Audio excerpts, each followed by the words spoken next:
When I was a kid, I associated Sundays with two things. The first was going to church. My parents were strict Catholics, and missing Mass on Sunday is a mortal sin. And if you die without going to confession, you can't go to heaven, missing out on spending eternity in church. The second was the Sunday newspaper, which was so thick you needed to use both arms to carry it, because it had so many special sections like color funny pages, an expanded version of the business news, and the religion section to get you ready for church later that day. World, the arts, religion. Nowadays, the Sunday newspaper is pretty much non-existent. You know, with the internet and all, and what's left is thinner than the religion section of the weekday newspaper. Maybe it's because people go to the newspaper's website to get news. Or maybe it's because we get news from social media. Or maybe it's because we've woken up to the fact that legacy news is fake. You are fake news. Sir, go ahead. But the newspapers were very powerful 100 years ago. So much so that one of them built a Neogothic skyscraper in downtown Chicago.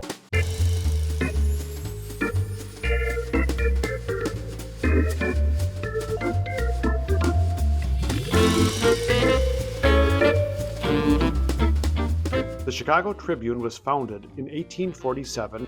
It tended to support the Whig Party, the Republican Party, and any other party that opposed the Democrats, until modern times, when it became a staunch supporter of the Communist Party.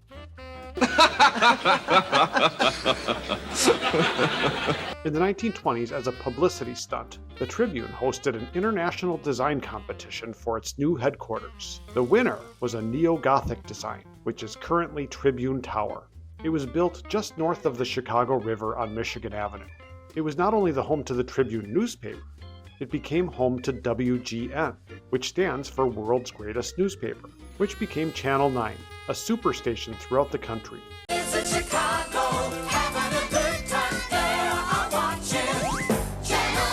The tower's first-story walls have nearly 150 artifacts from historic sites all around the world, like the Great Wall of China, the Great Pyramid of Giza, and Wrigley Field.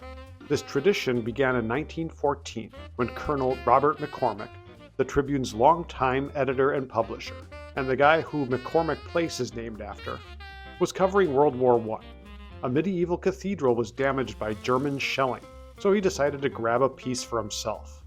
In 1981, the Tribune Company bought the Chicago Cubs from the Wrigley family and broadcasted their games on WGN, and then sold them to the Ricketts family in 2009. Two of my favorite writers worked for the Tribune.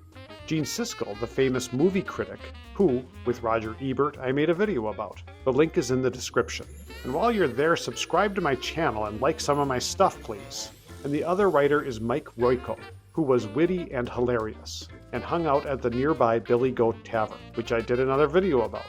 And the link is also in the description. And get a friend to subscribe and like some of my stuff, please. In 2018, the Tribune moved out of Tribune Tower and into the Prudential Plaza by Millennium Park, which I did another video about, and its link is in the description, and subscribe and like blah blah blah. Tribune Tower has been converted into luxury condos, and if you try going inside, you'll get yelled at by security. I know this from experience. Nowadays, the Chicago Tribune newspaper is thin and sad, and their funny pages are no longer funny. Maybe because of the change in the way people get their news, or maybe because most people don't want to pay for communist news.